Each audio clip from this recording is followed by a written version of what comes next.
en los estudiantes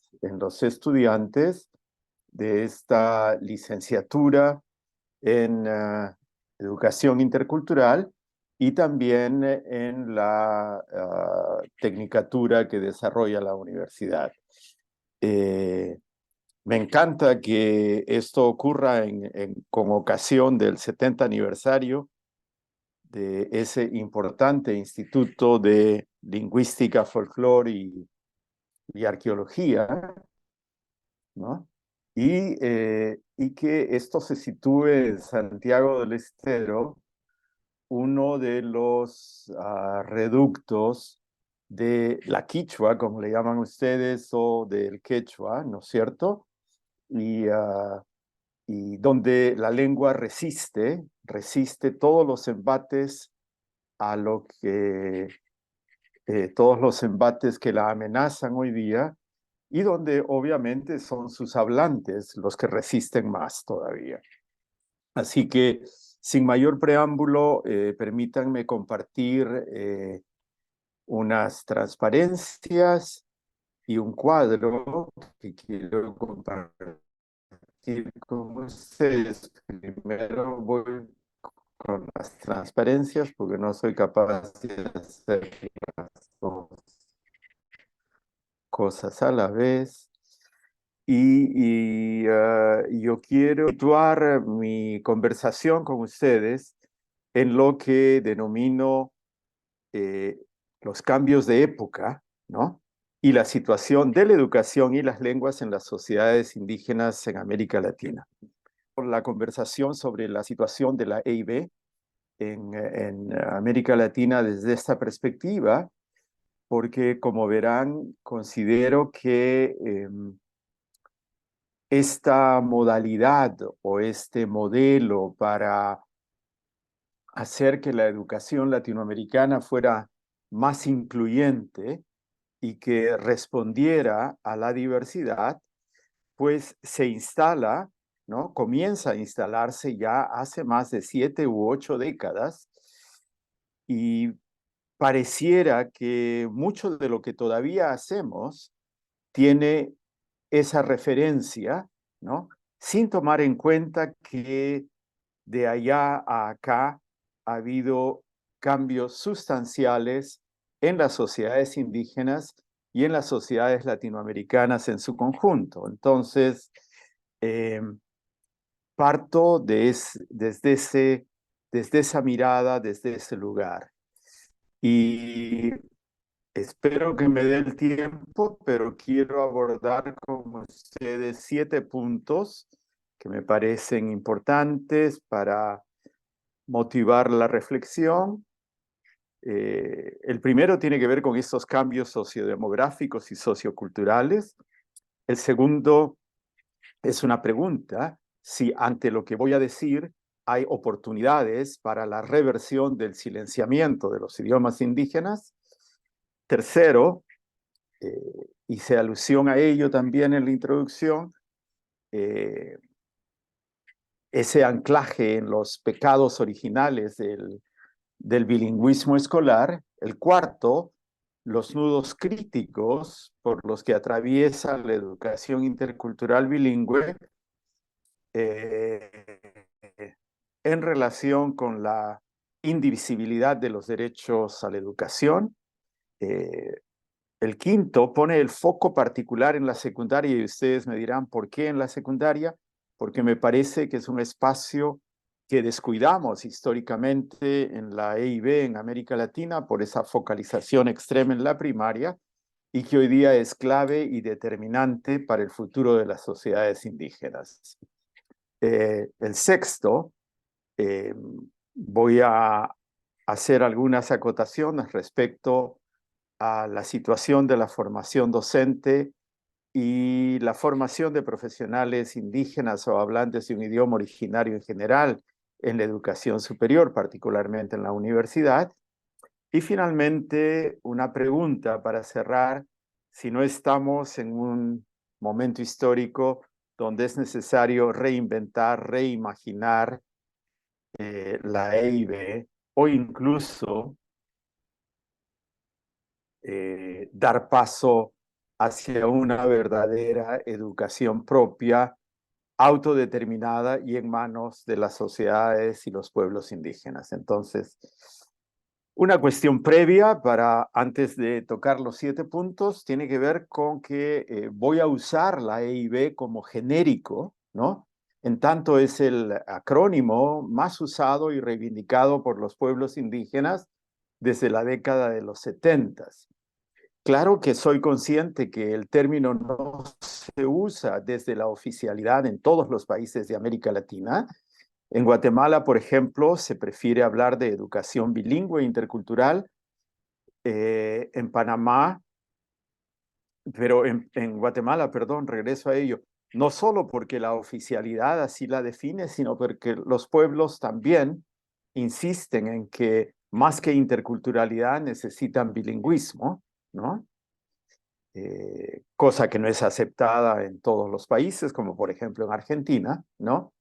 En Panamá se oscila entre EBI y EIB, parte de la legislación habla de EIB, otra parte de la legislación habla de EBI, y como que hay una ambivalencia todavía entre estos dos términos, donde a diferencia de las matemáticas, el orden de los factores sí altera el producto, ¿no es cierto? En Colombia, la política oficial habla todavía de etnoeducación, aunque tenemos noticias que antes de fin de año saldría una nueva ley de educación propia. Es decir, entonces a nivel oficial, Colombia estaría migrando de lo que construyó en los años del 76 a esta parte como etnoeducación hacia educación propia, acercándose más a las demandas de los pueblos indígenas. En Brasil se habla de educación indígena, en Ecuador de EIB para los indígenas y de etnoeducación para los afros. Y aun cuando las denominaciones varíen, quiero decirles que estos dos factores están presentes en todas las modalidades, sea que se denominen EBI o EIB, ¿no? O como veremos más adelante, hay otras ahora, los factores de bilingüismo y de interculturalidad. Pues hay apuestas desde el movimiento indígena y sus organizaciones etnopolíticos ahora, con denominaciones igualmente distintas como la de educación propia, ¿no?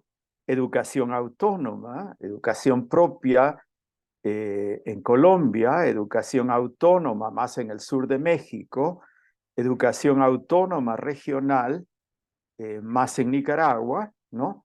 Pero estas denominaciones pues surgen más bien desde el movimiento indígena, pero como en el caso de la educación oficial, aluden también a estas dos variables, interculturalidad y bilingüismo en mayor o menor grado. Y también hay unas nuevas búsquedas desde la oficialidad en la actualidad, y ello ocurre en Bolivia, ¿no? Donde desde el 2010, con la nueva ley de educación, que constituye más una promesa que una realidad, se habla de educación intracultural, recogiendo una noción reivindicada por los pueblos indígenas y sus organizaciones, educación intercultural y plurilingüe. Entonces, inter y pluri como EIIP.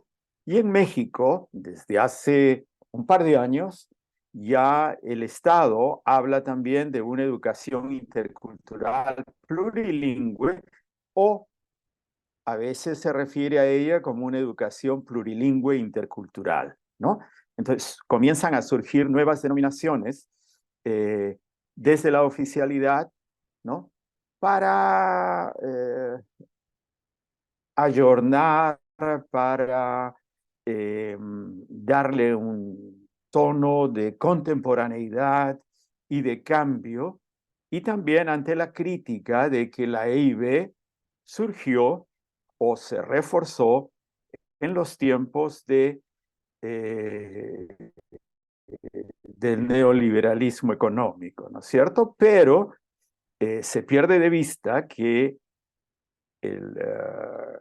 este periodo del 70 en adelante fue también aquel en el cual los pueblos indios se reafirmaron en el continente y reivindicaron la interculturalidad como suya, ¿no? La convirtieron en una categoría más política que pedagógica y reivindicaron pues una educación para ellos y la denominaron también EIB. ¿No? Entonces aquí me referiré a la EIB como término genérico, pero me estoy refiriendo a todas estas distintas denominaciones que están en uso. Entonces, mi primer punto tiene que ver con eso que anuncié, estas transformaciones sociodemográficas y socioculturales, y quiero compartir con ustedes algunos datos, ¿sí?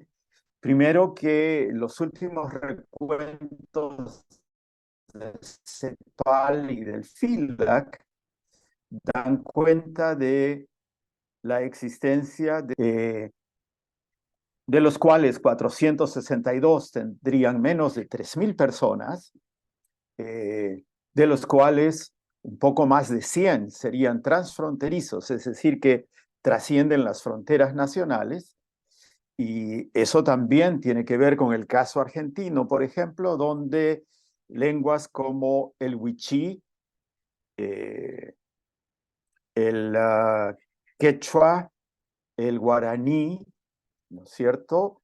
El tapieté, entre otras, el mapuche, ¿no? El mapuzungún, son lenguas compartidas y porque se trata de pueblos transfronterizos, aun cuando en algunos casos, por ejemplo, al norte del río Pilcomayo se autodenominen Huejnaguiec y al sur del río Pilcomayo se autodenominen Wichí, pero son el mismo pueblo, ¿no? Que habla una lengua compartida. Entonces, estos casos son sumamente importantes porque desafían las políticas lingüísticas y las políticas educativas, porque nuestros estados pues tienen todavía el vicio colonial de hablar de nuestros pueblos, entre comillas, y nuestras lenguas, cuando se trata de pueblos y de lenguas que están en los estados, que cohabitan en los estados, pero que trascienden los linderos de las políticas, los linderos políticos geográficos, ¿no? En tanto, la construcción de los estados nacionales latinoamericanos obvió los linderos étnicos, ¿no? Y obvió la cuestión indígena. Entonces, estos 103 o 105 pueblos transfronterizos nos desafían en materia de política educativa porque ya no da más que diseñemos una política educativa para los wichí y una política lingüística para los wichí que difiera de la que en el otro estado, ¿no? Se establece para los Huecnayek. Entonces, esto convocaría a un trabajo bilateral desde el sentir de los pueblos y no desde el pensar de los estados. Y de estos 826 pueblos indígenas, cerca de 200, y digo cerca porque los números se mueven, están en aislamiento voluntario o contacto inicial, ¿sí? Es decir, han recusado la modernidad, entre comillas, o no tuvieron contacto con ella, ¿sí? ¿Mm? Entonces, estos 826 pueblos nos remiten a aproximadamente un poco más de 55 millones de personas que se autoidentifican como indígenas. No puedo darles datos concluyentes porque la única fuente que tenemos para ello son los censos nacionales de población, que como ustedes saben, se actualizan cada 10 años. Pero lo interesante es que las cifras se mueven y se mueven no por crecimiento demográfico necesariamente, porque cada vez el crecimiento demográfico entre las sociedades indígenas es también menor, ¿no?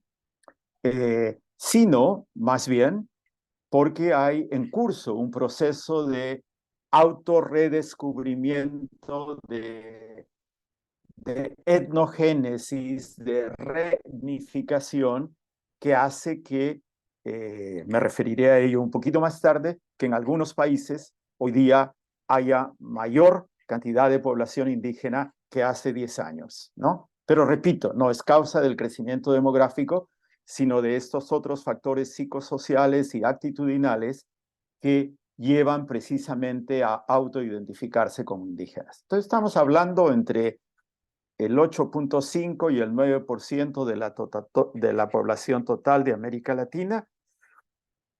Si calculamos que esta supera los 600 millones de habitantes actualmente, y detectamos pues que esta distribución varía de país a país, de región a región, como ustedes bien pueden imaginarlo. Y aquí doy dos ejemplos de extremos del continuo, ¿no? En un extremo del continuo de mayor diversidad étnica, tenemos a Bolivia, donde el último censo del 2012 arrojó que un 40% de la población nacional se identificaba como indígena, pero el del 2002 daba cuenta de un 62%, entonces es altamente improbable que en una década se pierda un 22% de la población indígena. Entonces, algo pasó allí en la dinámica de los censos y esperemos que el censo del 2024 pues dilucide si estamos ante 40 o ante un 60% de la población. Pero según los datos del 2002, Bolivia pues sería el país con el más alto porcentaje de población indígena en la región. No el país con el más alto número absoluto de población indígena, pero sí con el más alto número relativo de población indígena, seguido por Guatemala. El último censo del año 2018 da cuenta de un 43% de la población guatemalteca que se autodefine como, como indígena. Este es uno de los países donde crece poco, pero crece la población indígena, pues una década anterior solamente el 41% se autoidentificaba como indígena. Y coloco un 60% porque los líderes indígenas dicen no somos 43%, somos al menos 60%, sino que uno, la dinámica censal y dos, el temor al uso que se puede hacer por parte del Estado de los datos censales hace que la gente se autoidentifique como mestizo o como ladino, como se dice en ese país.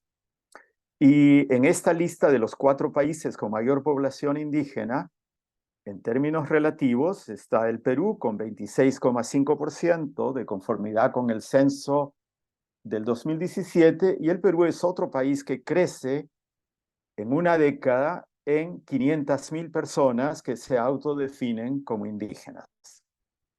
Si bien esos 500,000 para el tamaño del Perú solo significan cómo hacer ese análisis, y esto tiene que ver sobre todo con un proceso contemporáneo, producto de esa etnogénesis a la que me refiero, de una suerte de renacimiento quechua al cual me referiré más adelante.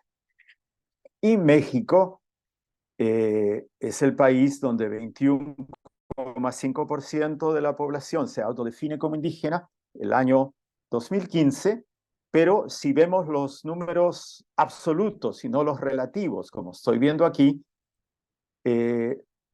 la tortilla se voltea y entonces México sería el país con el más alto número absoluto de indígenas, seguido por Perú, por Guatemala y finalmente por Bolivia. En el otro extremo del continuo están El Salvador con 0,2% de población indígena. Estoy hablando de más o menos unas 200 personas, no más. Y en Brasil, donde la población indígena ha aumentado considerablemente en una década también, y ha pasado del 0,05% al 0,8%, pero otra vez, en términos de la población brasilera, ese tercio de punto porcentual implica bastantes personas, ¿sí? Otro dato importante de la realidad para analizar la situación de la IB, voy a tener que ir un poquito más rápido, nos remite a la situación que entre el 21% y el 82% de la población indígena habita hoy en áreas urbanas, cuando todavía la EIB se sigue pensando más para las áreas rurales. Y pongo el ejemplo de vuestro país, ¿no? Donde el 82% de la población indígena habita en ciudades, seguido por el Perú, el 67,7%. Colombia y Ecuador, en cambio, están en el otro extremo del continuo con un 21%, aunque la tendencia también es a una mayor urbanización de la población indígena. Y un cuarto dato tiene que ver con, uno lo podría vincular con la urgencia de hacer educación intercultural para todos, ¿no? Y quién sabe si intercultural y medida, y bilingüe también en cierta medida, para todos, pues no todos los que se autoidentifican como indígenas hablan un idioma indígena. ¿Eh? Y les doy allí dos ejemplos, de México y de Perú. En México, frente a 25 millones de personas que se autoidentifican como indígenas en 2015, solo 7,5 millones hablan una lengua indígena. Y hoy día el último censo da un poquitín menos, casi entre 6,900 y pico y 7. Es decir, no hay una relación biunívoca entre ser indígena o autorreconocerse indígena y hablar una lengua indígena. Lo propio en el Perú, 7 millones de personas se autoidentifican como indígenas, pero solo 4,5 millones hablan un idioma indígena. Es decir, este dato también es relevante para la educación, obviamente.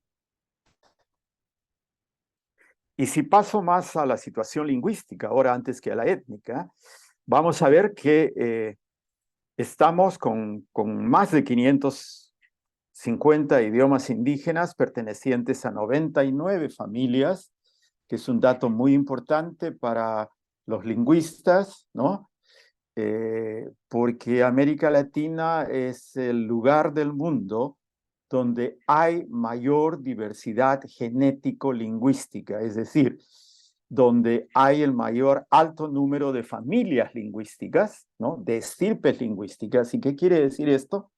Que frente a otros continentes, por ejemplo, como África, donde se hablan más de 2.000 idiomas indígenas, esas 2.000 lenguas indígenas africanas se pueden agrupar en unas veintitantas familias, mientras que estos 550 y más idiomas indígenas se agrupan en 99 familias. ¿Y qué quiere decir eso? Que este es el lugar todavía donde se puede escudriñar la relación entre lengua, visión del mundo, lengua, estructura lingüística, lengua, funcionamiento del lenguaje, y donde podemos descubrir otras formas de comunicar, otras formas de significar, que son importantes para el desarrollo de la ciencia en general, ¿sí?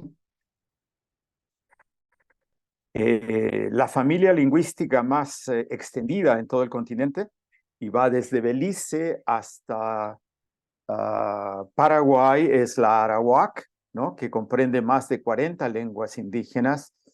De estos 550 y pico de idiomas, desafortunadamente entre 40 y 60% están en peligro de silenciamiento.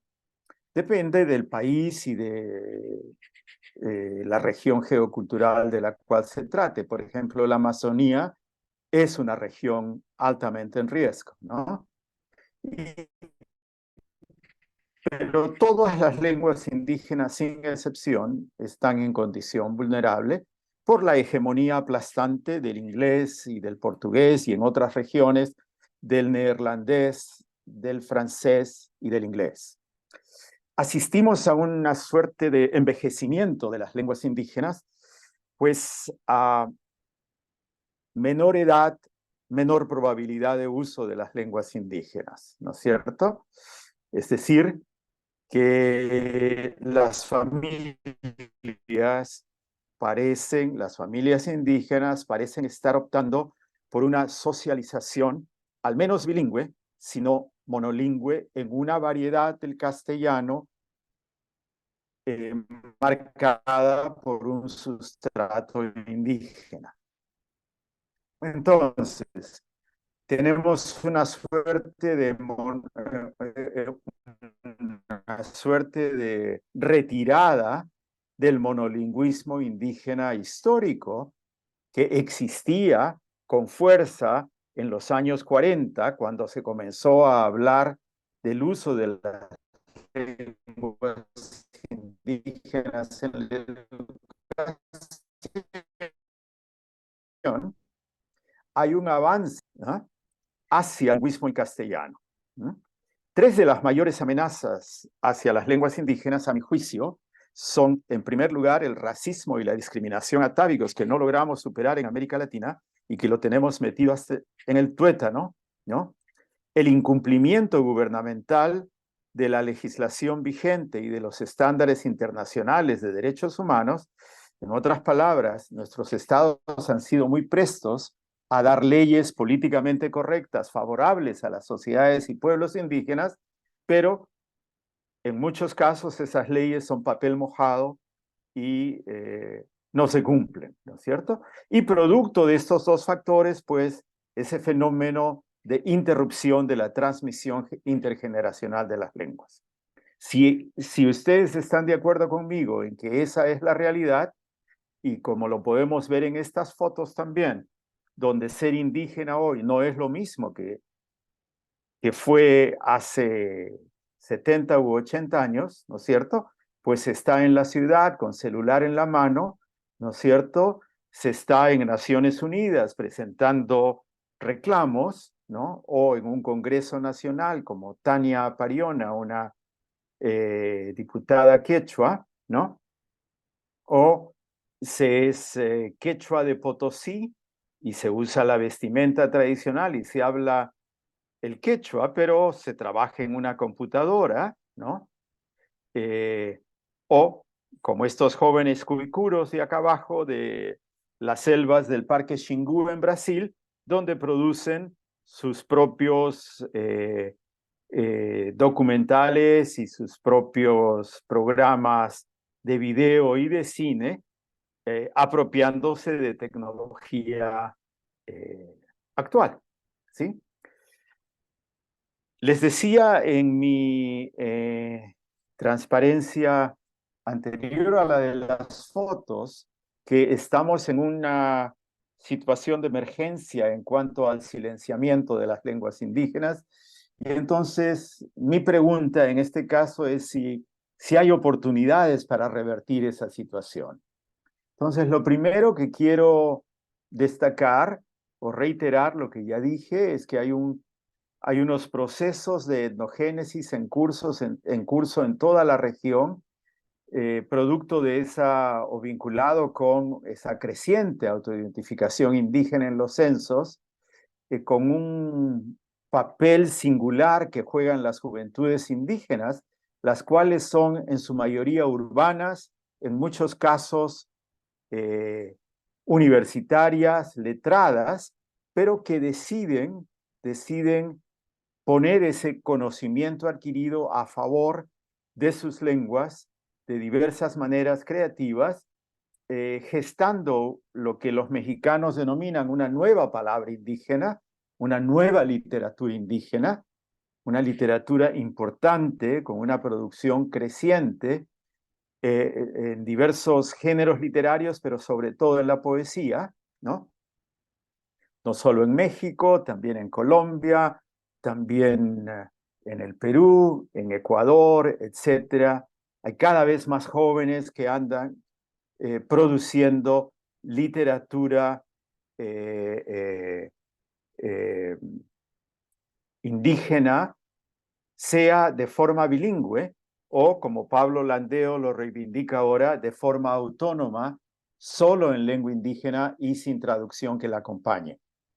Hay una nueva música indígena que se expresa sobre todo a través de géneros contemporáneos como el rap, el trap, el rock, el pop, y hay un nuevo cine indígena, y pongo indígena en negritas para referirme ya no al cine en lenguas originarias, sino al cine producido por indígenas, porque la gente indígena que hace cine está pasando de la representación a la autorrepresentación, y eso tiene que ver también con estos procesos de etnogénesis a los que me refería. Hay una atención en aumento a la revitalización cultural y lingüística. Hay mayor preocupación comunitaria y de organizaciones indígenas. Hay madres y padres que deciden volver a criar a sus hijos en lengua indígena o volver a hablar la lengua indígena en el hogar, ¿no? Y hay también proyectos transfronterizos, ¿no? Como el proyecto Cucama, con quienes estuve trabajando hace poquito en Nauta, en la Amazonía peruana, donde un pueblo que está separado por las fronteras peruano-brasileña y peruano-colombiana, hoy decide unirse, reconocerse como pueblo, ¿no? Reconocer parentescos, hermandades, complicidades, y pese a la barrera del portugués, se entienden, trabajan juntos para recuperar una lengua que está en serísimo riesgo de extinción, y lo hacen sobre todo por fuera de la escuela y no desde la escuela, y ya les contaré por qué más adelante. Entonces, les decía que hay un activismo juvenil en favor de las lenguas originarias, voces femeninas y masculinas a través del rock, el rap, el trap, el pop, ¿no? Que contribuyen a colocar a las lenguas indígenas ya no en condición de ancestralidad, sino de contemporaneidad y de futuro, ¿sí? Y pues también, como ustedes saben, a través de las redes sociales, hoy día hay nuevas hablas y escrituras en lenguas indígenas, y también el Zoom que estamos usando hoy, hay grupos que lo usan para tener reuniones monolingües en lengua indígena. ¿Mm? Y también otro elemento que coadyuva es que cada vez hay mayor conciencia sobre la situación de colonialidad del poder, del saber, del ser, del hablar, y de las implicancias que esta colonialidad a la cual se refería Quijano tiene para una educación descolonizadora y liberadora, esto que los colombianos acertadamente denominaron como educación propia. Y también, no me referiré a esta segunda parte en naranja, hay un conjunto pues de estándares internacionales sobre derechos humanos y derechos de los pueblos indígenas, y alertas regionales y globales sobre la situación en la que están las lenguas indígenas.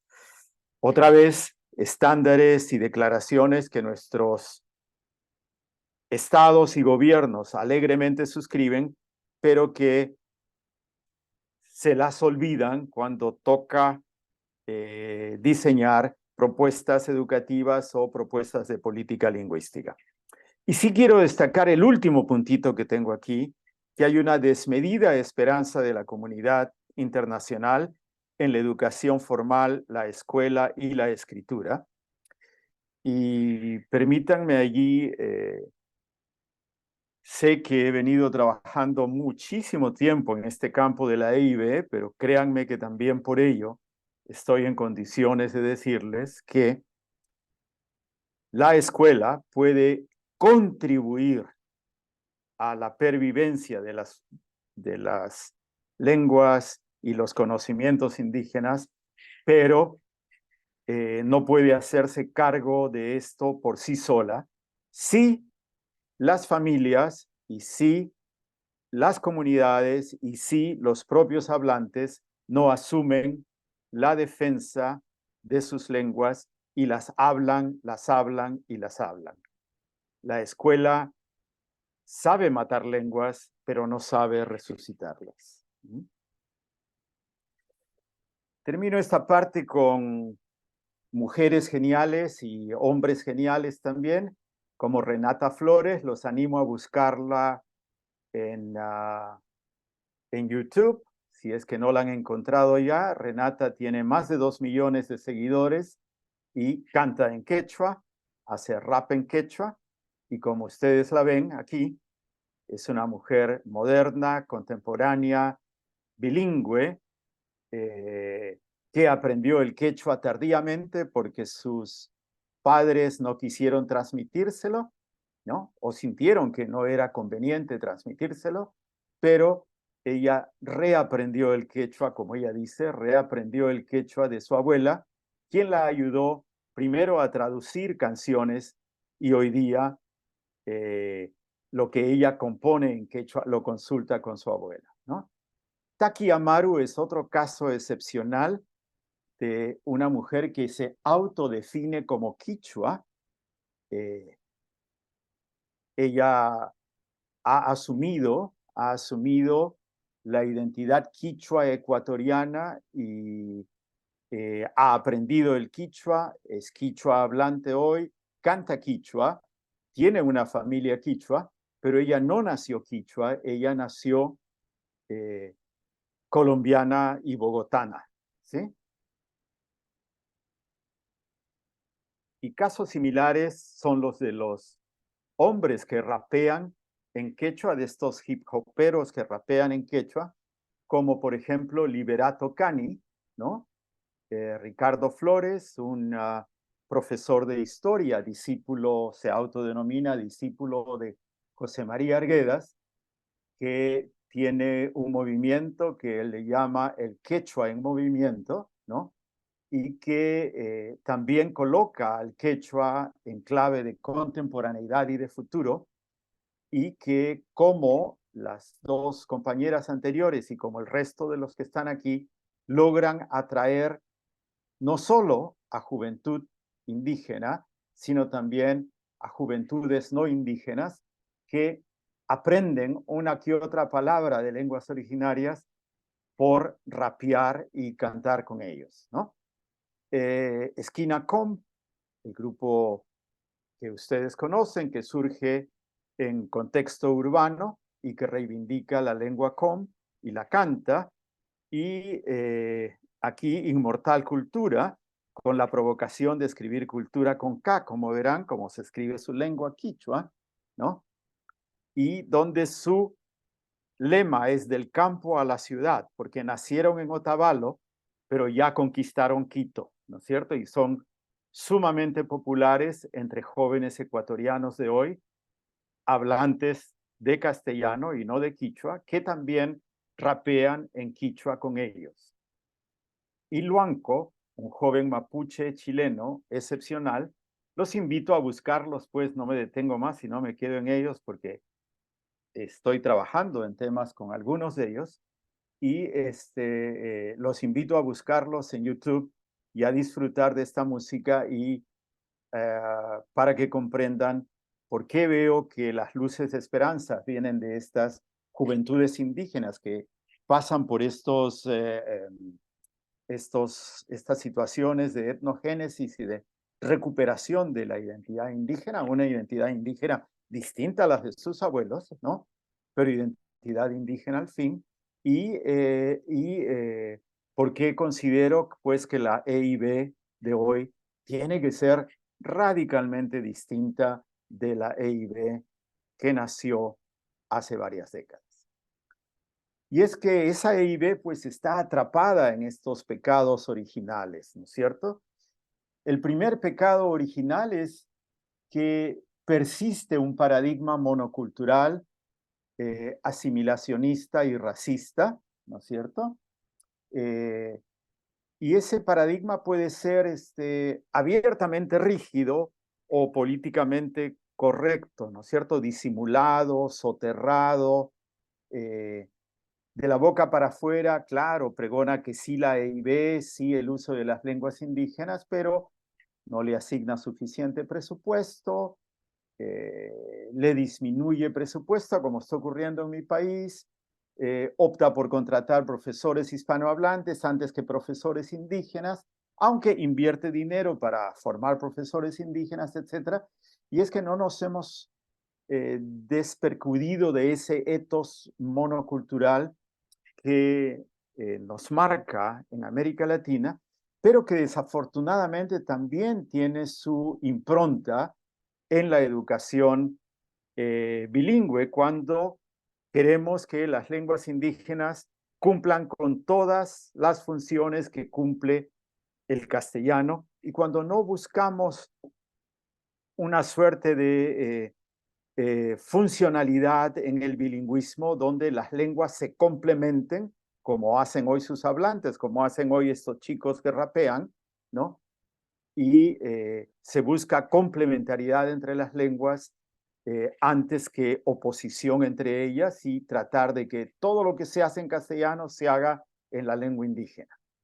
Situación que no se logrará y no se ha logrado, ¿no es cierto? La EIB sigue siendo vista como una educación remedial y compensatoria solo para los educandos indígenas. A mi juicio, tenemos que ya cambiar con esa historia y las coberturas pues aparecen como limitadas de entre 15 a lo más a un 50% en las áreas rurales, ¿no? Pero han sido pues ya al menos desde el 80 que la EIB es asumida por los estados, si no antes, entonces tenemos 5 décadas y no logramos superar en algunos países el 15% de la cobertura. Eso nos dice mucho, ¿no? Y hay una despreocupación, yo pensaba que accidental, pero hoy día opino que es más bien consciente y deliberada respecto de la presencia indígena en los centros poblados y ciudades, ¿no? Como que la EIB está bien para el campo, pero no está bien para la ciudad, cuando hoy día en muchos países, como en el mío, la mayoría de la población indígena vive en ciudades, ¿no? Seguimos con currículos nacionales a los cuales desde los 90 les llamamos base, mínimos, referentes, etcétera, pero muy eurocentrados, ¿no? Muy eurocentrados, sin respuesta al cuestionamiento indígena actual respecto a la ontología del conocimiento escolar y académico, y con espacios muy limitados y acotados para la inclusión de conocimientos, filosofías, saberes, tecnologías y prácticas indígenas que aparecen curricularmente como epifenómenos y no necesariamente como sistemas, ¿sí? Una formación docente insuficiente y sin respuesta a la actual diversidad de escenarios sociodemográficos y sociolingüísticos, donde todavía se sigue pensando en la población indígena como monolingüe y donde todavía se pregona, se postula que la enseñanza de la lectura y la escritura, la apropiación de la lengua escrita, tiene que darse en la lengua indígena cuando, como hemos visto, muchos niños y niñas hoy tienen una variedad local o regional del castellano como lengua materna. Perdón. Hay una insuficiente participación y liderazgo comunitario en la EIB y una universidad latinoamericana pues atrapada en la colonialidad del poder y del saber. ¿Cuáles son las posibles salidas a este entrampe? Estamos pues ahora ante una EIB estatal frente a otras formas propias de hacer educación, ¿no? Y entonces tenemos que mirar cómo son estas otras formas propias de hacer educación, sea para modificar la EIB o como está haciendo Colombia para inscribir la educación propia en la legislación estatal, pero sin que pierda el control comunitario, pero que el Estado la financie, ¿no? Hay una suerte de desafección de la dirección indígena local y a veces nacional por la EIB oficial, porque esa EIB ya no dejó de ser suya, es ahora del Estado, ¿no? Hay iniciativas de cogestión con el Estado, como por ejemplo un programa de formación docentes en la Amazonía peruana, el FORMAVIAP, donde una organización indígena cogestiona el programa con el Estado, ¿no? Con mucha dificultad, pero ya tiene 33 años de funcionamiento, el Sistema Educativo Autónomo Regional de Nicaragua, pero en un contexto donde hay autonomía regional, y por ejemplo la Universidad Yaqui que se acaba de crear en México, ¿no? Donde el pueblo yaqui busca cogestionar la universidad con el Estado para diferenciarse de las universidades interculturales que ha creado el Estado mexicano. Ojalá lo logren, porque el Estado mexicano no es fácil de domar, ¿verdad? Cuarto, hay pues estas voluntades de educaciones autónomas y autodeterminadas en distintos lugares, ya no solo en Colombia, de donde surge la idea. Hay en gestación en mi país, en el pueblo Huampís, dentro de lo que ellos denominan la Nación Autónoma Huampís, una propuesta en construcción de educación propia. Como les decía, en los municipios bajo control del ZLN en Chiapas y en Cherán, México, hay intentos de educación autónoma.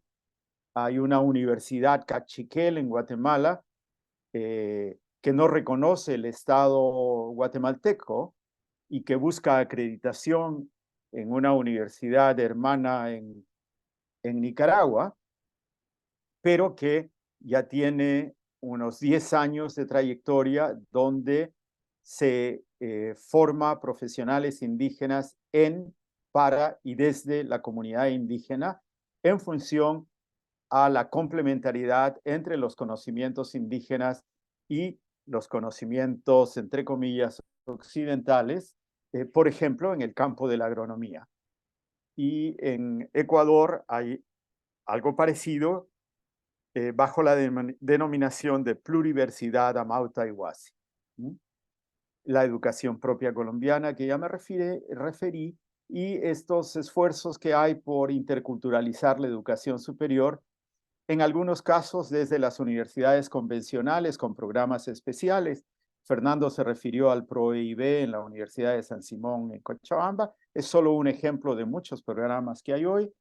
Las universidades interculturales en México, que si bien bajo control estatal, pues hay algunas que logran desligarse en cierta medida del control estatal para hacer algo más intercultural de lo que el Estado busca, ¿no?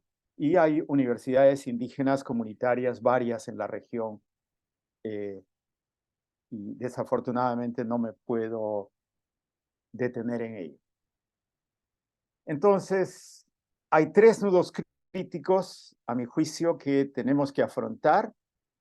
El primero tiene que ver con que debemos seguir bregando por asegurar una mayor participación e involucramiento indígena en la gestión y el quehacer de la EIB, sobre todo en tiempos donde los estándares internacionales reconocen el derecho de los pueblos a conocimiento previo, libre e informado, ¿no es cierto?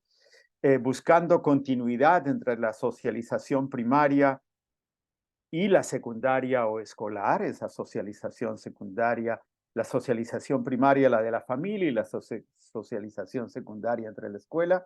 Hoy día hay ruptura entre esas dos formas de educar, ¿no? Esa participación comunitaria puede darse también incorporando sabios y expertos indígenas en los procesos educativos, ¿no? Y construyendo pues respuestas concertadas a las necesidades estas detonadas por estos cambios de época, ¿no? Y todo encaminado hacia la construcción de ciudadanías interculturales.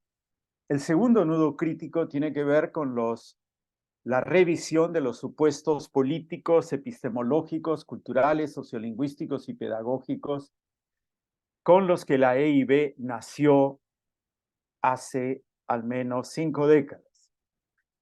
Y en esa revisión tenemos que ir gradualmente desmontando y despojándonos de la colonialidad, del poder, del saber, del ser y del hablar.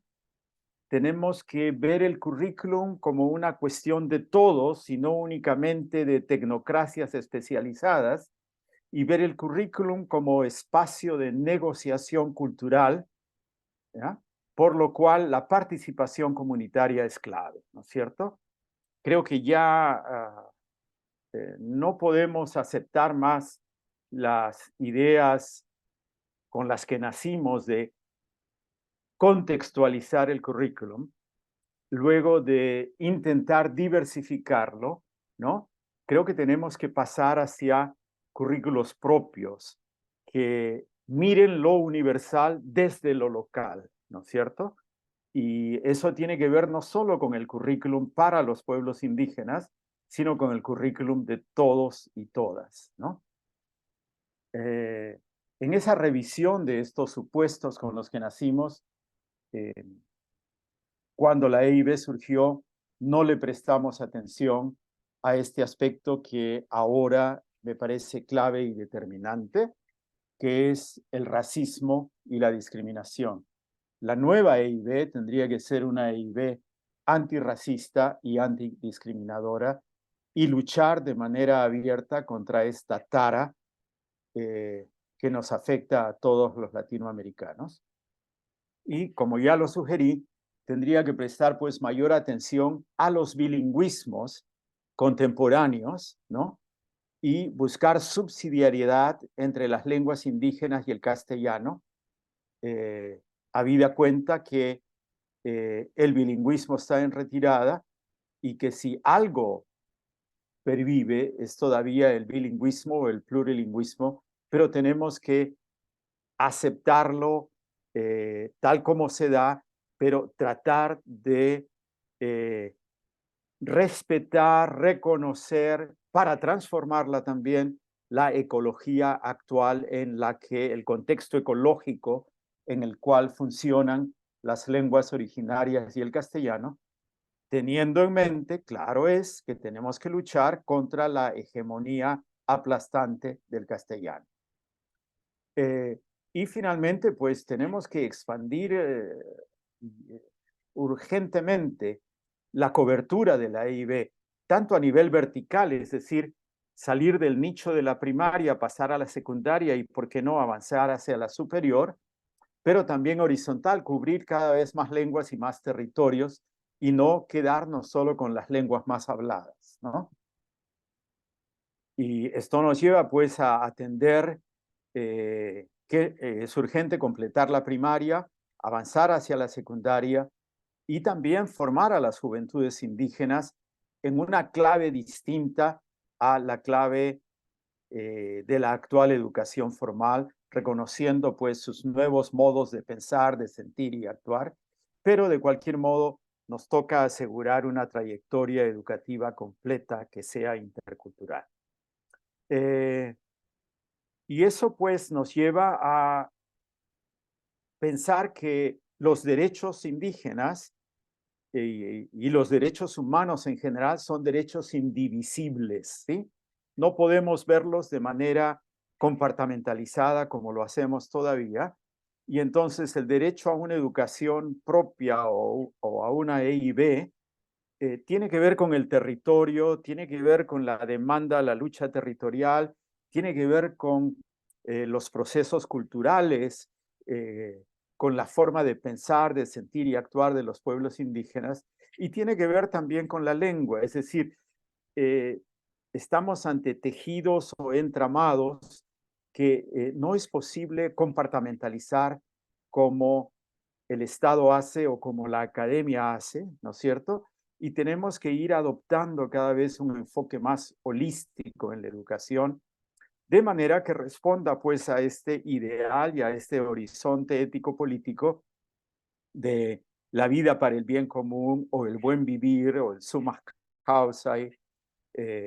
Claro que no soy ingenuo y estamos ante un obstáculo gravísimo y tenemos que dar la lucha también por ahí, que estamos ante un modelo hegemónico, un modelo económico hegemónico basado en el extractivismo, la deforestación y los agronegocios, y el norte argentino es testigo de excepción de lo que está ocurriendo con el fenómeno de la soja o la soya, ¿no? Pues estos procesos económicos pues amenazan la continuidad de la vida y la pervivencia de los pueblos indígenas. ¿De qué vale, por ejemplo, que un Estado reconozca un territorio indígena si luego entrega concesiones para la explotación minera o de los hidrocarburos en ese territorio supuestamente indígena, ¿no?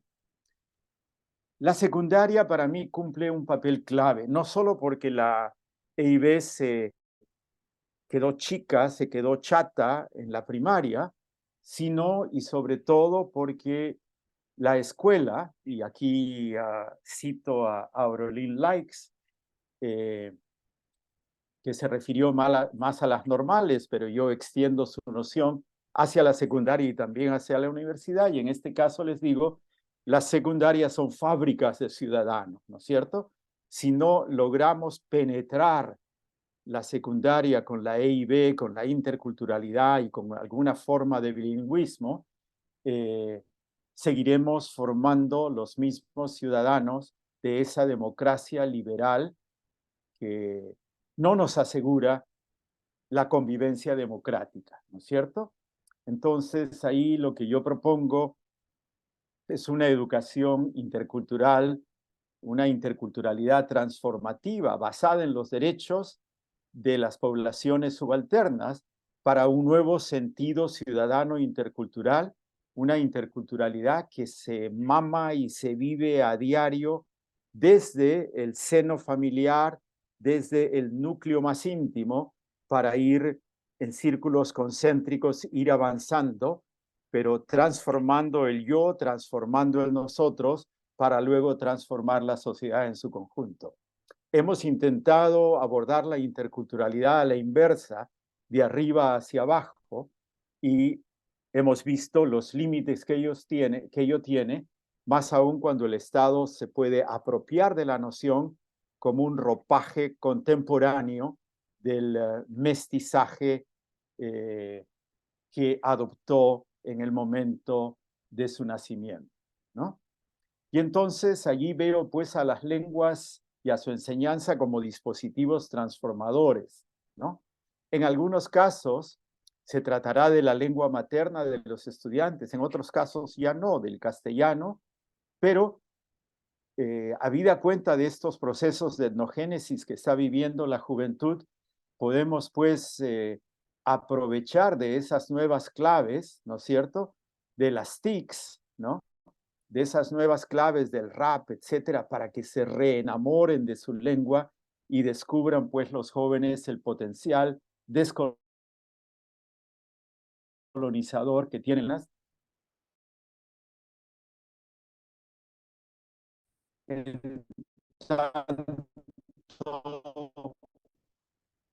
descubrir los padres piensan como piensan, hacen lo que hacen, sienten lo que sienten.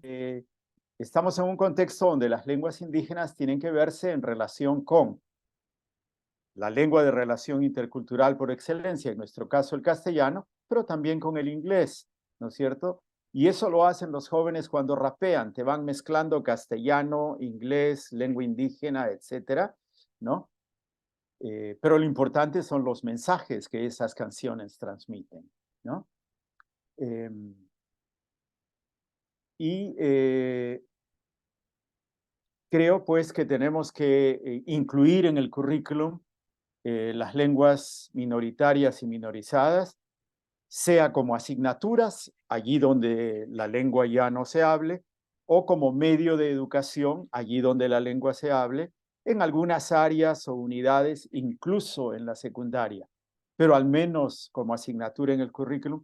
Y créanme, así los chicos y los que son bilingües y hablan diversas lenguas, que están en el auditorio, podrán concordar conmigo, aun cuando uno maneje una lengua distinta a la propia de manera rudimentaria, el cerebro hace clic, se abre, uno comienza a ver, a leer las cosas de otra manera y desde otra perspectiva, porque las lenguas no son solo medios de comunicación, sino sobre todo son instrumentos de significación y de construcción de conocimiento. ¿Sí? Y necesitamos nuevos paradigmas tecnológicos, ¿no es cierto? Metodológicos, perdón. Eh, eh, Pensar a las lenguas como lenguas para pensar, para sentir, para hacer, para actuar de modos diferentes. Y también lenguas para construir un nuevo sentido ciudadano. Y también tenemos que adoptar un enfoque intercultural y no solo un enfoque lingüístico en el aprendizaje de las lenguas, ¿no? Y eso nos va a llevar a reconocer, por ejemplo, social y políticamente, este translenguajeo o este translanguaging, como se dice en inglés, y a redefinir el sujeto bilingüe, porque muchas veces nos hemos quedado con una imagen congelada del sujeto bilingüe como la suma de dos individuos monolingües. Y el sujeto bilingüe no es la suma de dos monolingües, sino es un sujeto distinto, ¿no es cierto? Donde su competencia comunicativa está construida por repertorios de lenguas distintas, los cuales utiliza de una manera para comunicarse con bilingües como él, mezclando, pasando de un código a otro, diciendo unas cosas en una lengua y otras en otra, o de manera monolingüe cuando habla con un monolingüe, sea de lengua indígena o de castellano, ¿no es cierto? Y entonces, pues tenemos que desmontar esas ideologías lingüísticas hegemónicas y pasar de un etos monolingüe a un etos plurilingüe. Y eso me lleva también, perdonen, pero ya estoy cerca del final, a que es necesario hacer ajustes de tuerca en la formación docente y en la educación superior en general. No voy a repetir lo dicho, solamente quiero decir que la formación docente tiene que también, si tienen que cambiar los paradigmas para la escuela primaria y para la escuela secundaria, en consecuencia, la formación docente tiene que cambiar también y tiene que tener, al menos para mí, tres elementos claves. Uno, la formación político-profesional del docente. Dos, la formación pedagógica desde una perspectiva de una pedagogía desde y para la diversidad, ¿no? Y tres, el necesario diálogo interepistémico e intercultural, ¿no? La Universidad Latinoamericana, a mi juicio, también tendría que reformarse, formando profesionales críticos, comprometidos con su país y con Latinoamérica como región, y no solo para satisfacer las necesidades del mercado laboral, como ocurre hoy. No soy ingenuo tampoco, ni cierro los ojos a que hay que formar gente para el mercado, pero gente crítica para el mercado y no gente funcional al mercado, ¿verdad? Hay que recuperar la triada formación, investigación, extensión con igual peso y presupuesto, porque hoy día la balanza se inclina más hacia la formación, ¿no?, que hacia la investigación y nos estamos convirtiendo cada vez más en consumidores y no en productores de conocimiento, ¿cierto? Y claro, esos nuevos profesionales latinoamericanos pues uh, uh, tienen que tener conciencia crítica sobre la realidad multiétnica, pluricultural y multilingüe, tanto de su país como de la región. En suma, hay que interculturalizar toda la educación superior y no pensar solo que si no se interculturaliza la educación superior, no nos queda otro camino que abrir universidades indígenas, ¿no es cierto? Ojalá las universidades indígenas de hoy puedan ayudar a las universidades convencionales a interculturalizarse, pero para ello, claro, tendremos que sobreponernos al racismo y a la discriminación y a ese eurocentrismo que predomina en las universidades, que ven hacia abajo a las universidades e iniciativas indígenas de crear educación superior intercultural, ¿no? Entonces, no queda otra que desmontar, pues, la colonialidad a la que se refería Quijano. Y termino con esto. ¿Será necesario reinventar la EIB o buscar ir en camino de la educación autodeterminada, a lo que los guaraníes llaman el ñande ñemboe, ¿no es cierto? Concluyo simplemente comentando que observo un agotamiento de los modelos oficiales de EIB, de educación, incluso de los nuevos de EIIP y de educación intercultural y plurilingüe y de educación intercultural plurilingüe, ¿no? Sobre todo por ese exacerbado centralismo o recentralización de la EIB. Sé que esto no aplica necesariamente para ustedes, pues las provincias tienen bastante autonomía para hacer su EIB, aun cuando el Estado central no lo quiera, y ustedes dieron muestra de ella durante el macrismo, pero igual es algo que está ocurriendo en el país. Cada vez se centraliza más la EIB y eso no da buenos frutos, ¿no? Tenemos que superar esa visión especializada del currículum y tenemos que estar alertas a la cooptación gubernamental de las demandas y propuestas indígenas, pero las cooptan, las resignifican y las reducen, ¿no es cierto? Las reducen usualmente a lo pedagógico, despolitizándolas. Entonces, ese agotamiento tiene que ver también con la desconexión con las organizaciones indígenas y los liderazgos comunitarios, y estamos también ante el escollo de los docentes no indígenas que trabajan en áreas indígenas o que trabajan en ciudades, en barrios habitados por habitantes indígenas, y allí pues vamos a tener que trabajar fuertemente en el seno de los sindicatos docentes, como nos trató hacer en Guatemala, para buscar soluciones creativas a la presencia de docentes indígenas y docentes no indígenas en una misma escuela, para que también haya complementariedad en ellos y no oposición, ¿cierto? Pero cada vez, y ahora que se están formando pocos, pero cada vez más docentes indígenas, pues también ellos tienen derechos laborales como los derechos no indígenas, como los docentes no indígenas, pero de ningún modo podemos sobreponer los derechos laborales de los docentes a los derechos de los niños, los jóvenes y sus pueblos. Eso está ocurriendo en mi país y lo veo con mucho dolor, ¿no es cierto? Y les alerto sobre ello. Y tenemos que investigar más sobre la EIB. Créanme, se investigaba más, se producía más cuando la EIB era una modalidad amenazada, experimental, en riesgo, que lo que se ha investigado cuando la EIB se volvió modalidad oficial. Ojalá ahora que vuelve a estar amenazada por distintas razones, volvamos a poner atención en la urgente necesidad de investigar escuelas EIB, docentes EIB, estudiantes EIB, ver qué funciona, ver qué no funciona, detectar fallos, errores, pero también buenas prácticas para fortalecer la EIB o para transitar entre EIB y educación propia. Seguimos con un sobreénfasis en la lengua escrita y seguimos desatendiendo la oralidad ancestral, y por oralidad ancestral no me estoy refiriendo para nada a lo que los currículos nacionales definen como desarrollo de la expresión oral. Me refiero a vivir en clave de oralidad como todavía lo hacen los pueblos y sociedades indígenas y campesinas, aun cuando hablen solo una variedad local del castellano. ¿Mm?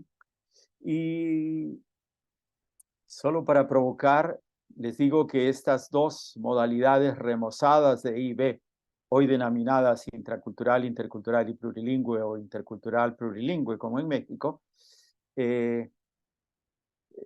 también son cuestionables porque están reduciendo la EIB a una sola asignatura de lengua en general, de lengua, ¿eh? O en el mejor de los casos, de lengua indígena. En Bolivia, por ejemplo, hay una sola asignatura de lengua que atraviesa toda la semana, pero donde un mismo docente tiene que enseñar castellano, tiene que enseñar la lengua indígena y tiene que enseñar el,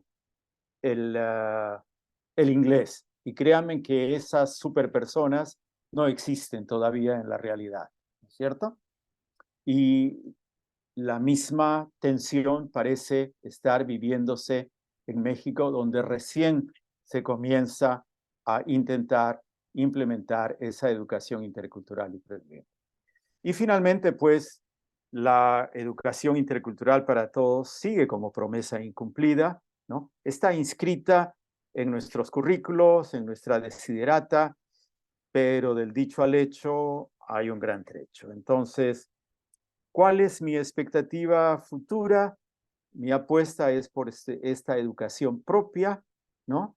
Desde abajo y desde dentro, pero en contacto con el mundo, con conectividad, con rap, con rock, con pop, con acceso pleno a dispositivos digitales, más allá de las comunidades rurales, con ejercicio de la autodeterminación en la esfera educativa, como hoy lo reconocen los estándares internacionales. Tanto la Declaración de Derechos Indígenas como el Convenio 169 de la OIT reconocen los derechos de los pueblos a una institucionalidad educativa propia con financiamiento estatal, incluida la formación de sus propios docentes. Eso se hace en muy pocos lugares. Y estamos ante lo que una paisana vuestra denomina inclusión politizada de los estudiantes indígenas.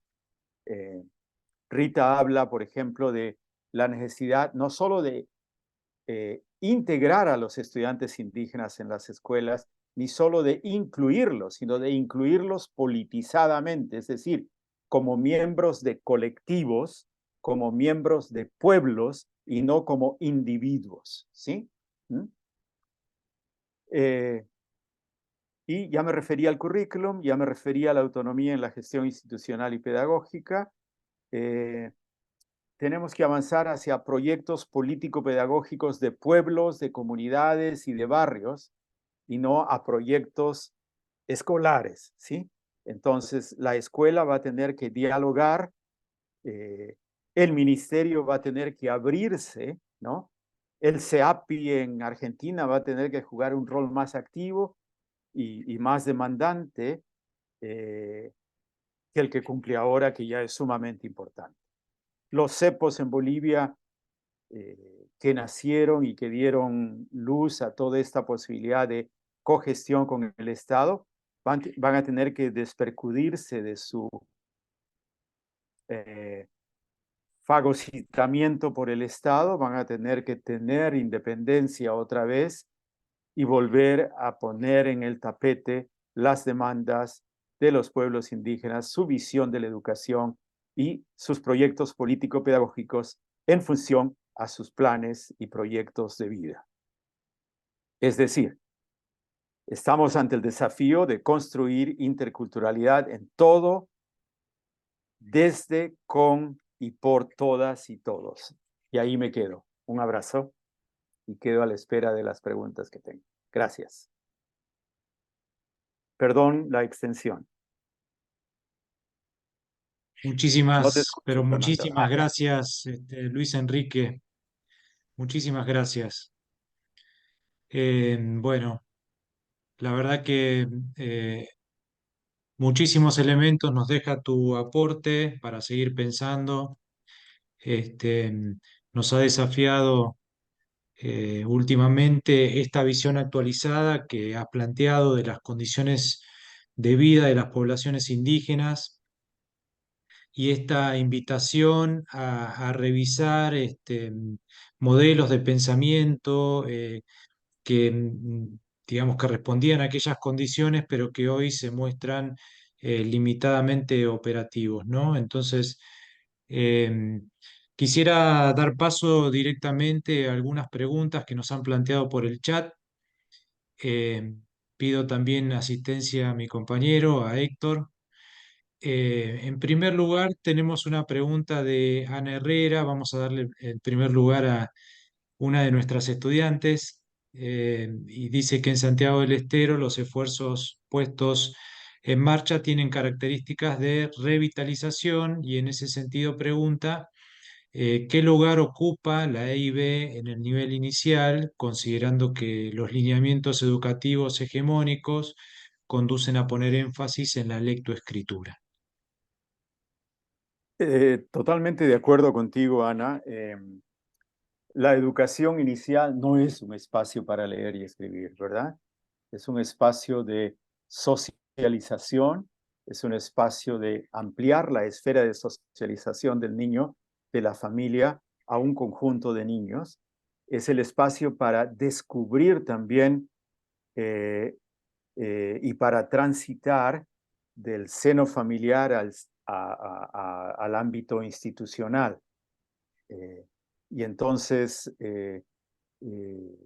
hay cada vez más presión de los estados, pero también de las familias, por adelantar los momentos de la escolarización de los niños, ¿no? Eh, ya le hemos robado a las familias, por diversas razones, los primeros 5 años de socialización de sus niños. No hagamos que la escuela refuerce esa institucionalización de sus niños y los introduzca a aquello que deben aprender cuando tengan la madurez suficiente. Los 6 años, ¿no? Los niños ya tienen la madurez para aprender a leer y escribir. Primero tienen que reforzar su habla, tienen que aprender a socializar con otros niños y ya para ponerlo en clave de revitalización, yo creo que la educación inicial es el espacio ideal para eh, introducir o reintroducir la lengua indígena. En Nueva Zelanda, por ejemplo, se inventaron la fórmula de los nidos lingüísticos que ustedes deben conocer también, que están bastante documentados en la literatura. Luego de los nidos lingüísticos donde niños, 5 a 8 niños, trabajaban con dos abuelos, dos mayores, que no necesariamente eran los suyos, pero dos abuelos del barrio donde vivían, ¿no? Y simplemente convivían con ellos, se criaban con ellos durante 5 u 8 horas y luego volvían a su casa y esos abuelos les transmitían la lengua. Eso logró el milagro de que una lengua que estaba por extinguirse 30 años después se siga hablando y tenga hoy incluso espacio en la universidad, ¿no es cierto? Pero de esos hogares de adultos mayores que criaban niños simplemente hablándoles, el modelo del nido lingüístico también fue adaptado para la educación inicial. Yo creo que mucho de la educación inicial puede hacerse en clave de revitalización lingüística en espacios como Santiago del Estero, eh, pero no solo de recuperar la lengua quichua en este caso, sino también los saberes campesinos y los saberes familiares. Entonces, esa educación inicial en Santiago del Estero sí o sí debería ser intercultural, con algunos elementos de bilingüismo, allí donde sea posible hacerlo y donde se cuente con los recursos humanos necesarios, sea profesionales o sea comunitarios, porque También tendríamos que incorporar cada vez más a los abuelos y como ya estoy en esa etapa de la vida, créanme cuán importante es mantener los vínculos entre abuelos y nietos, vínculos que la institucionalización temprana de la niñez rompe, ¿no es cierto? Y entonces, totalmente de acuerdo contigo, Ana. Muy buena reflexión y te animaría a seguir reflexionando sobre ello y a pensar también en una propuesta que recoja lo intercultural y lo bilingüe en la educación inicial. Bien, si me permiten un segundito, voy a tratar de habilitar los micrófonos para que después tengamos algún intercambio más, mientras leo alguna otra pregunta. Bien. Ahí entonces, luego de un par de preguntas que vamos a leer, si alguno quiere hacer alguna intervención, puede ya habilitar su micrófono. Fer, ahí te Otra, pasé las otra preguntas. pregunta. Ujú. ¿Cómo? ¿Cómo? Ahí he juntado, te pasé las preguntas que fui consignando Bien, para que genial. vayamos leyendo, si te parece. Bueno, podemos leer dos o tres juntas, así Luis Bien, Enrique las retoma, ¿sí? ¿quieres leerlas? Eh, Sí, Fiorella pregunta, Fiorella es otra estudiante de nuestra carrera, ¿cómo se logra construir una educación autodeterminada? ¿Cómo son posibles comenzar a construir estos modelos si no es directamente desde la escuela, ¿no? ¿Qué estrategias sería posible para iniciarlo? Bueno, Luis Enrique acaba de mencionar los nidos lingüísticos, quizás pueda plantear alguna otra cosita más. Luego Bueno, Mario buen Quintero día. también ha planteado... eh, pregunta si la EIB ha llegado a su techo en el Estado argentino, este, y qué cosas serían importantes disputarles al Estado, al neoliberalismo para conquistar la EIB que buscamos, ¿no? Y luego, bien, ¿hay alguna más? ¿Puedo pedir la Bien. palabra? Sí, si nos permitís que Luis Enrique conteste estas y después sí las intervenciones, Para ¿puede ser? desplazarme un poquito más en la pregunta puntual, puede ser, en la que he hecho, pero un poco más clara. Ah, está hablando Fiorella, muy bien, que leí tu Sí, pregunta. Sí, perdón, no tenía forma y buen día, ¿cómo están? Muy lindos estos espacios, muy linda la propuesta también de la carrera, y agradecer siempre estos aprendizajes que nos van dejando estos diversas formas de pensar la IB, la interculturalidad, de diferentes puntos de vista. Me interesó mucho lo que se planteó en relación a la educación autodeterminada. Lo que quiero puntualmente preguntar es cómo es posible comenzar a co-construirla, porque nosotros ya tenemos un modelo de IB que, bueno, está un poquito agotado, ¿no? Tomando las palabras anteriores. ¿Se puede hacerlo en paralelo, aparte de los nichos lingüísticos, como pensar estrategias más allá de recoger entrevistas en alguna comunidad particular? Un poquito eso me gustaría comenzar a pensar y que no sea una consigna eh, tomada por algunas organizaciones, sean político-partidarias o no, pero que se pueda sostener en el tiempo. Gracias. Muy bien, gracias Fiorella por tu aclaración. Entonces, paso rápidamente, si te parece, Fernando, a dar respuesta a esas dos preguntas.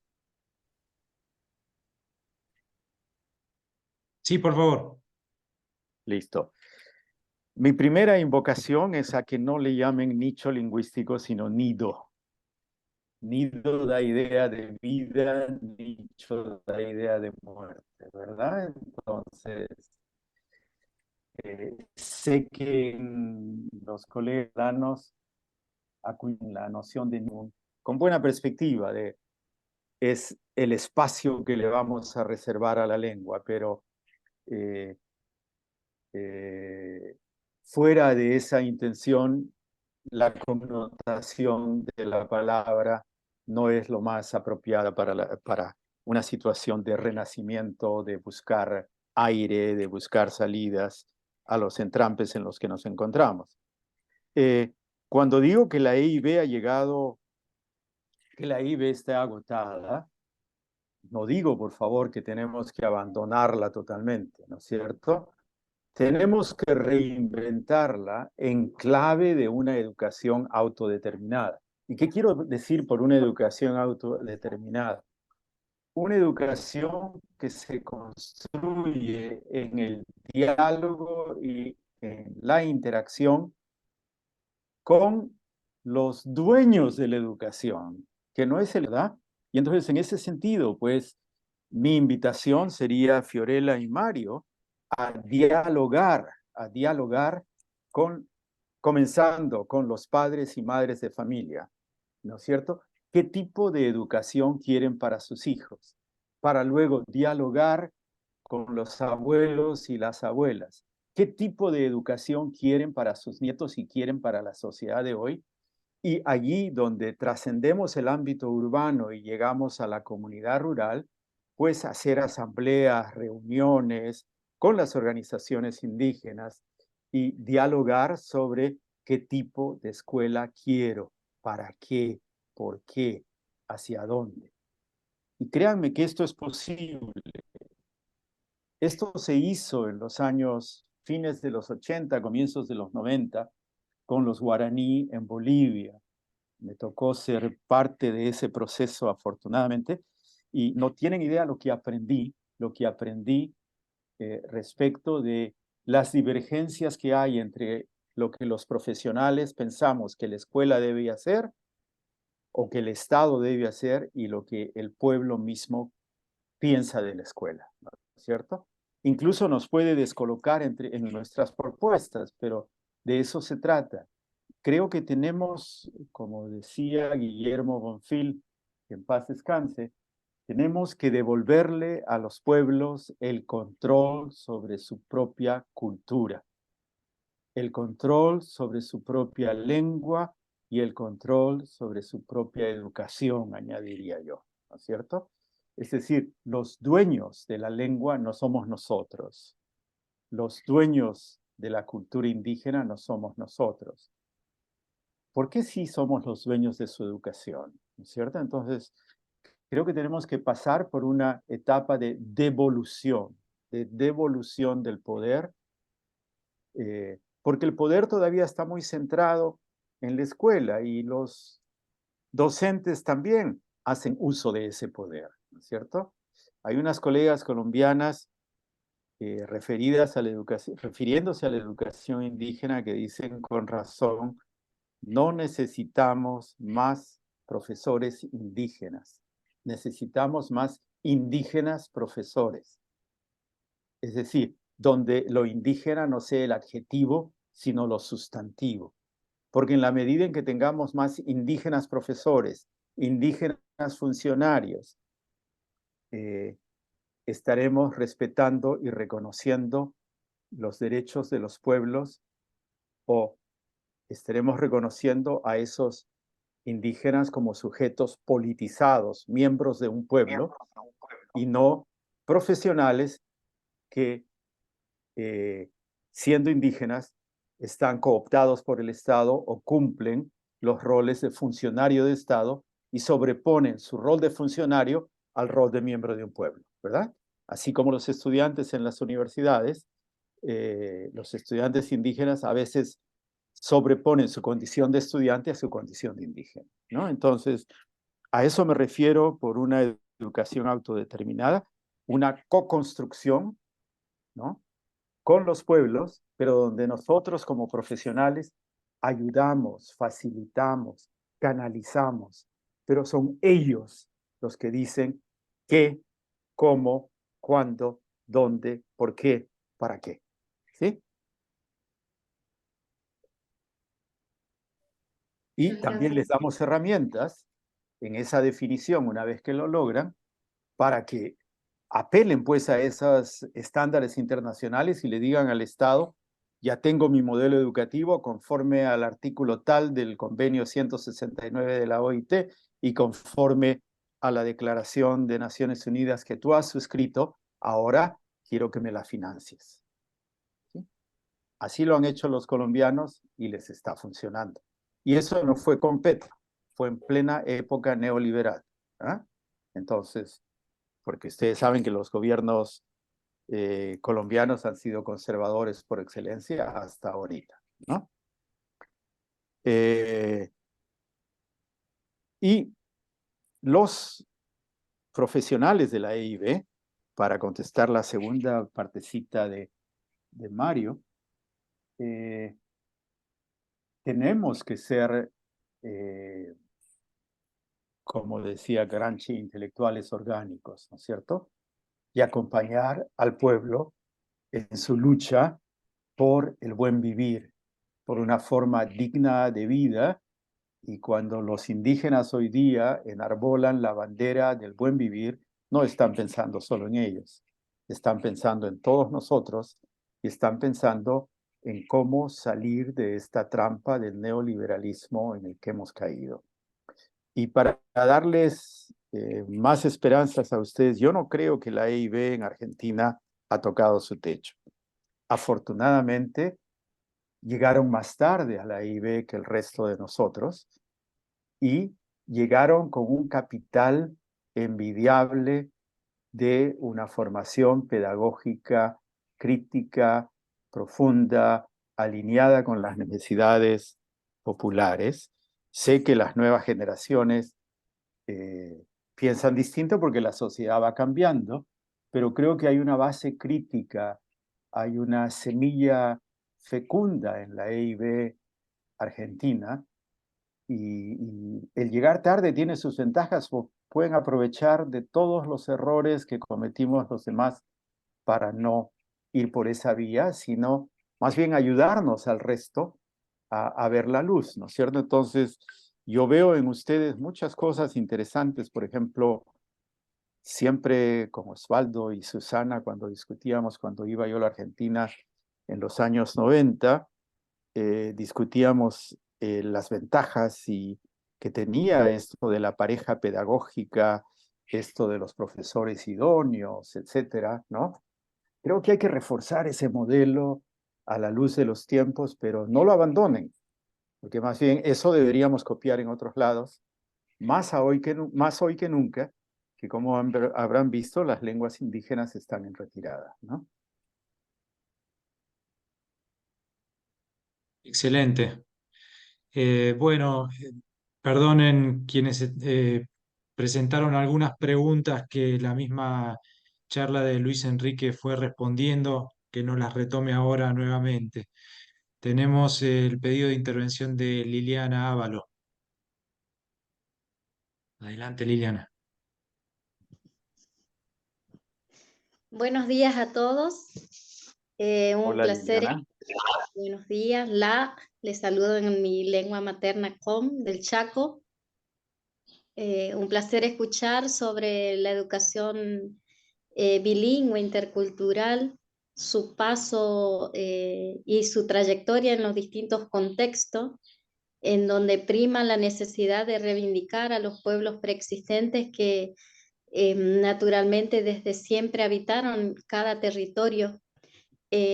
Ante la gran puesta en marcha de una educación que reivindicara y que a su vez garantizara la escolaridad de los pueblos indígenas, surge esta necesidad como un modelo experimental en nuestro Gran Chaco, allá por el año 1986, generalmente, hasta concretarse en 1987 un centro educativo que reivindicara y garantizara el ingreso, permanencia y egreso de los jóvenes en el sistema educativo. Actualmente ese centro educativo cuenta con una trayectoria de 36 años, justamente surge paralelamente con la sanción de la ley 3258 en el Gran Chaco, que reivindica al pueblo indígena y lo reconoce a la preexistencia. En el Chaco hubo grandes avances, la oficialización de lengua, como también hoy por hoy hay un modelo de escuela pública de gestión bilingüe intercultural indígena donde la comunidad puede gestar ese modelo educativo. Sin embargo, no obstante, lo que siempre reivindico, yo soy docente de nivel secundario, soy profesora en ciencias políticas. Bueno, me formé también en la carrera de trabajo social, profesorado de historia, y recientemente me gradué de la carrera de licenciatura en educación bilingüe intercultural. Y trabajo en el nivel medio, en dos contextos diferentes, en donde en uno se reivindica al pueblo COM desde la cosmovisión del pueblo indígena, se logra la complementariedad de saberes y se garantiza la EBI, la enseñanza de la lengua materna, en lo distinto y el parámetro, la complementariedad de saberes desde las distintas disciplinas. Y en el otro colegio que también con población indígena no se garantiza la educación bilingüe. A lo que voy es que debemos lograr que cada estado, de cada territorio del pueblo argentino, de la nación argentina, pudiera reivindicar las lenguas originarias y que se enseñara paralelamente a lengua castellana, a lengua extranjera inglés, como un espacio obligatorio, independientemente si cuenten o no con jóvenes indígenas en las aulas. ¿Por qué digo esto? Porque si hablamos de educación bilingüe, es el diálogo entre culturas. Si no garantizamos eso, estaríamos reivindicando, como decía el profe hoy, la lengua del niño indígena que lo ha ido perdiendo, estamos revitalizando y demás, pero a nivel social o comunitario, en esa dinámica del ir y venir, no estaríamos hablando de una interculturalidad específica. La verdad que hoy por hoy nuestro Chaco ha reivindicado mucho a los pueblos preexistentes de aquí, y este centro educativo al cual hice mención hoy tiene una gran reparación histórica en donde hoy por hoy podemos contar con un instituto a nivel superior con modalidad EBI, que surge precisamente para garantizar que los jóvenes indígenas logren una carrera superior, ¿sí? En este caso no universitario, pero una carrera superior. Y eso, enmarcarlo, y bueno, y cerebros, estos encuentros, estos intercambios, es donde podemos recabar experiencia de otros contextos y enriquecernos también nosotros como docentes, que somos los que llevamos la práctica pedagógica diaria con los chicos, trabajando la autoestima, trabajando la identidad, trabajando los distintos aspectos que hace la gran cosmogonía del pueblo indígena. En nuestro caso, el pueblo COM no siempre tuvo una escritura, ya que era un pueblo netamente que transmitía su conocimiento de manera oral, y es lo que expresaba recién el profe, de cómo el sistema educativo es como que rompe ese diálogo o ese contacto del niño, por ejemplo, al implementar la escolaridad, desde su temprana edad el niño tiene que ir al jardín como un espacio obligatorio. Pido disculpas, Liliana, se nos ha ido mucho el tiempo. Tenemos dos Bueno, intervenciones más y tenemos que cortar en 10 minutos. Te pido disculpas por interrumpirte. No sé si quieres hacer una pregunta y ya pasamos a las otras dos intervenciones. Así Luis Enrique ya no abusamos de su tiempo, ¿sí? ajá, bueno, bien. La pregunta es, ¿hay un modelo pedagógico especificado para nivel medio y superior en otros contextos? Bien, muchas gracias por tu pregunta. Víctor Manuel y alguien que no puedo ver su nombre también quieren intervenir. Si hacemos las dos intervenciones rapidito, a ver si Luis Enrique puede dar una respuesta global, por favor. ¿Me escucha? Sí, Víctor. Bueno, muchas gracias por la invitación y bueno, felicitar al profesor por esa ponencia. Simplemente corroborar a su ponencia que sí se puede hacer educación intercultural bilingüe, siempre en cuando que esté fortalecido con el financiamiento del caso, la formación de los docentes. Bueno, yo soy de Perú. Ahorita me encuentro en la región Apurímac. Por ahora estoy estudiando doctorado en lingüística en la Universidad de San Marcos a fin de poder un poco más de conocer, bueno, sobre las lenguas originarias, todo. Y mire, el año pasado yo fui director y a la vez también docente en el nivel secundario y tuve la gran oportunidad de recuperar con mis estudiantes y los sabios y sabias de la comunidad unas canciones que son llamadas las huancas. Pueden visitar a mi canal de YouTube, Huachahuahua TV. Ahí hemos subido las huancas, hemos recuperado 21 canciones hermosas, huancas dedicadas a la siembra de maíz. Y ahí los estudiantes han podido escribir en quechua. Entonces sí se puede hacer educación intercultural bilingüe, pero siempre y cuando las cosas estén, obviamente, contemos con las condiciones logísticas. Comentario, gracias. Muchas gracias, Víctor. Ahora, Mario desde Tucumán.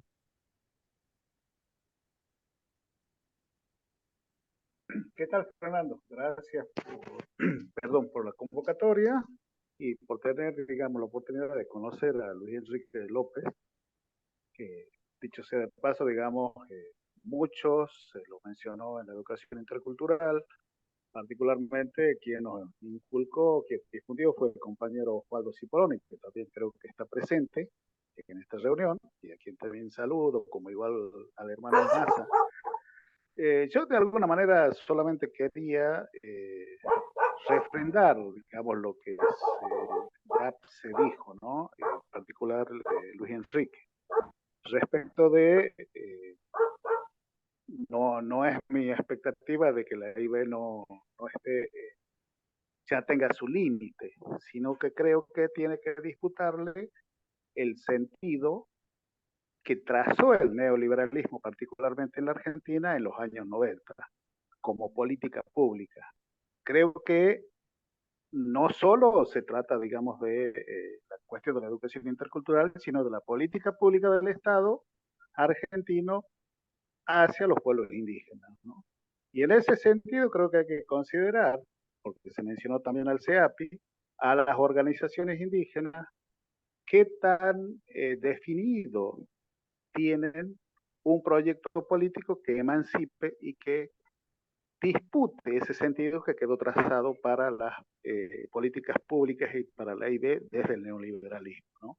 Como una cuestión compensatoria, como una cuestión de derechos, sin darle una participación activa, histórica, política, que bueno, dicho sea de paso, también solamente se va a lograr si desde las propias comunidades indígenas nos organizamos de manera, y desde los pueblos indígenas, de manera, digamos, consciente, de largo plazo, en términos políticos, en términos epistemológicos, que supere este parate que yo sí coincido, si es que eso es lo que sostuvo Luis Enrique, digamos, está ocurriendo en la Argentina en particular.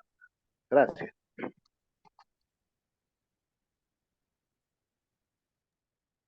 Muy bien, ahora sí, la palabra de Luis Enrique y ya estaríamos terminando.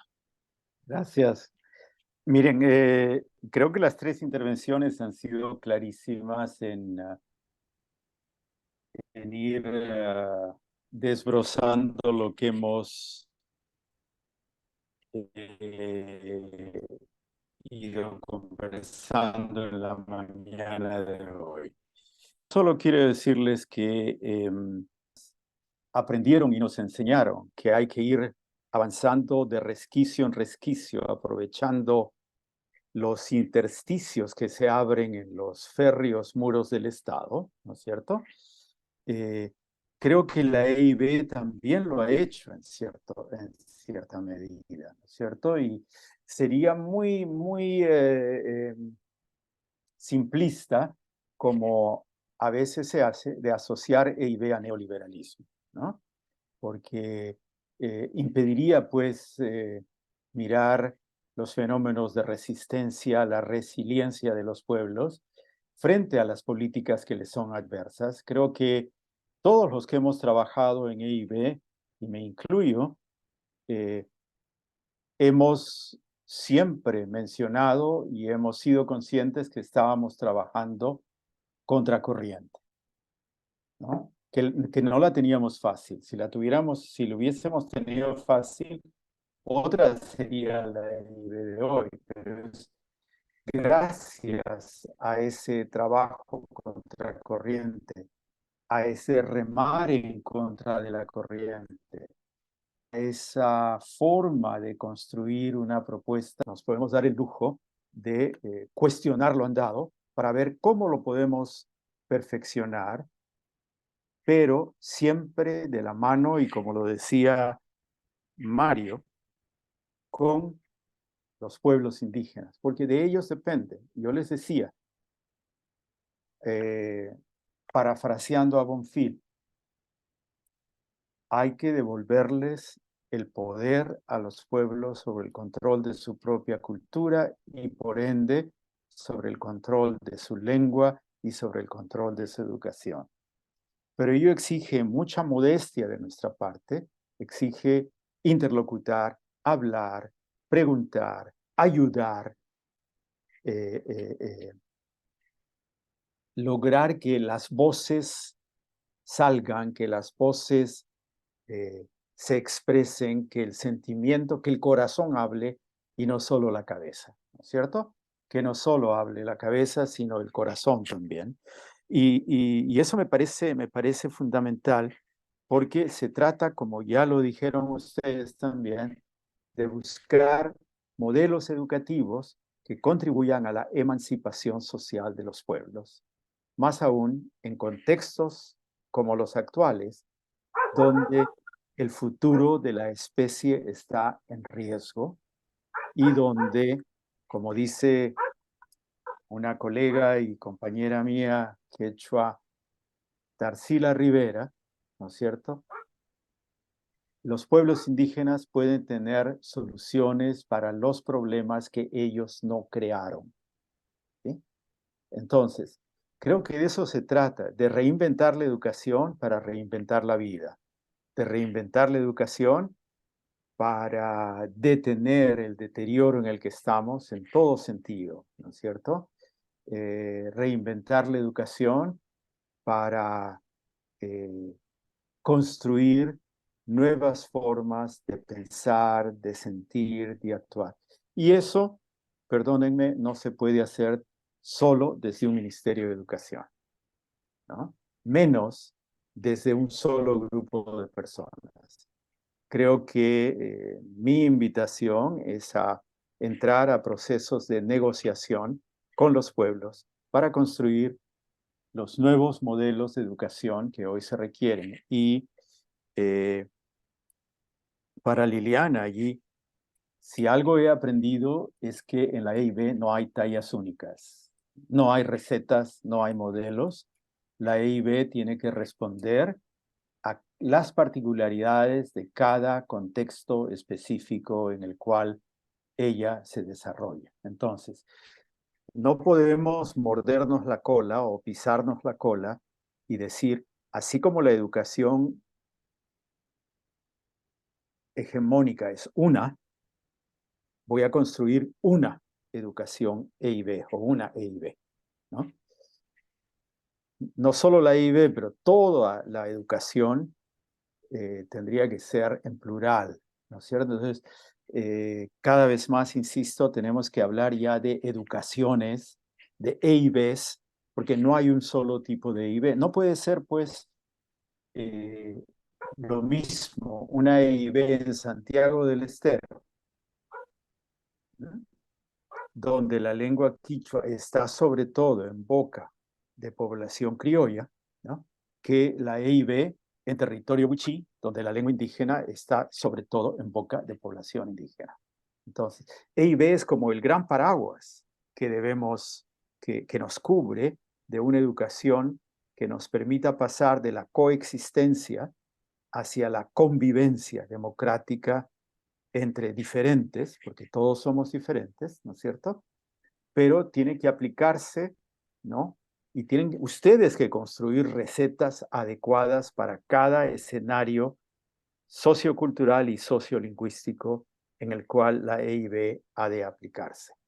Y repito, yo creo que Argentina está en condiciones de darnos lecciones al resto de América Latina si persisten en los modelos que ustedes crearon a raíz de su propia especificidad.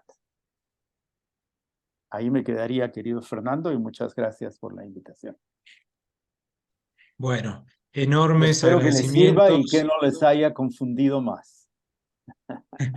Enorme agradecimiento, Luis Enrique, como muestran los participantes, las participantes en el chat.